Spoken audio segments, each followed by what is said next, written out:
పాత్ర తీసుకొని అందులో 1 లీటర్ నూనె పోసి బాగా చిన్న మంట మీద నూనె బాగా డ్రై అయిపోవాలి, ఉడకాలన్నమాట, వేడి కావాలి.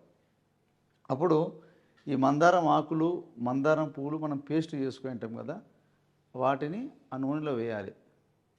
అదేవిధంగా కలబంద ముక్కలు కూడా వేసేయాలి.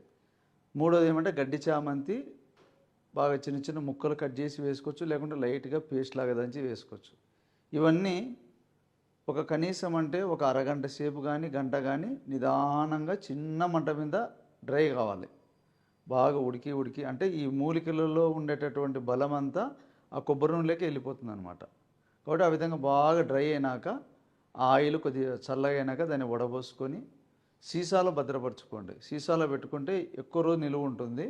కాబట్టి సీసాలో పెట్టుకొని ఈ ఆయిల్ని ఏం చేయాలంటే రెగ్యులర్గా మీకు ఉదయం వీలైతే ఉదయం కానీ, మధ్యాహ్నం కానీ, నైట్ కానీ, డ్యూటీకి వెళ్ళి వచ్చినాక ఈవినింగ్ అట్లా ఏదో ఒక టైంలో మనము ఒకవేళ సమస్య ఉండే వాళ్ళైతే కనీసం అంటే ఒక 3 నుంచి ఒక 6 నెలలు అంటే మాకు బట్టతల్లాగా అవుతుందండి, లేదంటే మాకు లేడీస్ అయితే జుట్టు ఎక్కువ రాలిపోతుంది, ఇట్లా వెంట్రుక సమస్యలు ఏదన్నా కానీ, వెంట్రుకలు పలచబడిపోయినా, వెంట్రుకలు ఎరుపు వస్తున్నా, ఇట్లా అన్ని రకాల జుట్టు సమస్యలకు ఆయిల్ రెగ్యులర్గా మనము పూసుకుంటుంటే ఒక లాంగ్ టైంలో పూసుకుంటే మటుకు ప్రాబ్లం ఎంత ప్రాబ్లం అయినా కానీ 100% రిజల్ట్ వస్తుంది.